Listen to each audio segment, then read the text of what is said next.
Not necessarily, no, I don't. In fact, sometimes there's almost an apprehension to it, I would say. Um, there are certain aspects within our audience that are definitely, ready to raise the flag, so to speak. But we don't we don't start by writing songs for anyone but ourselves. Hmm. Okay, and we hope that other people will find meaning in it and will glean what they can from it in a positive way. But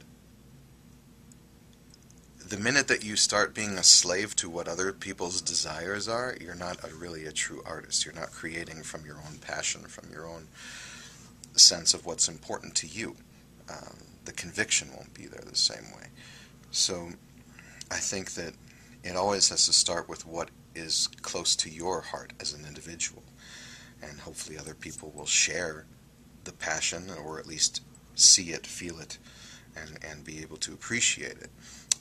Another way to die, certainly it reflects an issue at this point in time which is undeniable. It was written 5 months prior to the BP disaster, and there's no clearer example of our abuse of the planet and the ecosystem that is such a delicate thing that we're trying to save somehow in the Gulf currently. Um, you know, we want there to be a future for our children, a world for them to actually be able to partake of and enjoy, and in a clean environment, and without toxicity. And that's something that was important to us from prior to something like that ever happening. And we always need to speak about subject matter that's close to us. Never again. I had kind of like this epiphany sort of that occurred after I had spent some time visiting with my grandmother, who's a survivor of the Holocaust. Both of my grandparents on my mother's side were survivors of the camps. My grandfather was in Bergen-Belsen, and my grandmother was in Auschwitz. Uh, my grandfather survived because he was a stockier guy, and he was on wheelbarrow duty. He used to cart bodies to the crematorium. And my grandmother survived. She was a little girl at the time, 5, 6 years old, and they allowed her on 3 separate occasions when she was in line to the gas chambers to crawl underneath their legs to the back of the line. And after the 3rd time, the camp was liberated. That's how she survived. I went and visited my family in Israel, went to my grandfather on my father's side grave, which I hadn't gotten the chance to visit since he died. I wasn't at his funeral because I was out on tour, and I couldn't leave the tour.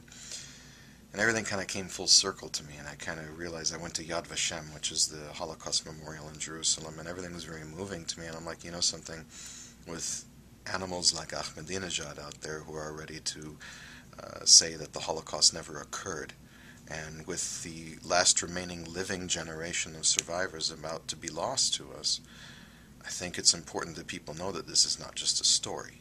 Hmm.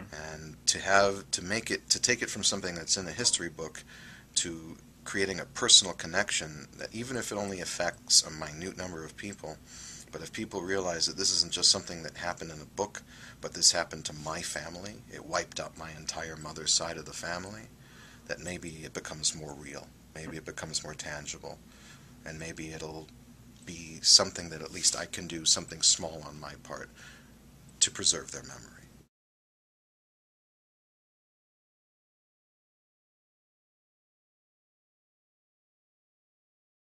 Personally, I don't think it's a bad thing. I think that while I have respect for anyone who is clinging to any sort of religious belief, because it can really be a very strengthening thing, it can be a very good thing in terms of family and in unity. So I'm not condemning it on any level, but for me personally, I'm not a practicer of religion, and I don't really believe in organized religion per se. I think that spirituality is between yourself and God, and to leave it at that, and you don't need a bunch of old men to dictate what you are supposed to do in an antiquated sort of way that doesn't reflect on modern day society and which has no modern day applications to it.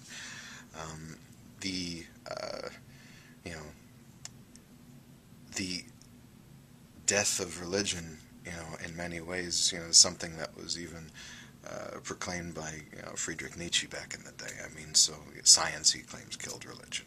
I don't necessarily believe in that. I think that there is a spiritual aspect, and there is a power that's beyond our understanding, whatever you want to call it, whether it's Mother Nature or God or anything else, and that you have to respect it. But that's my opinion, and everyone's entitled to their opinion.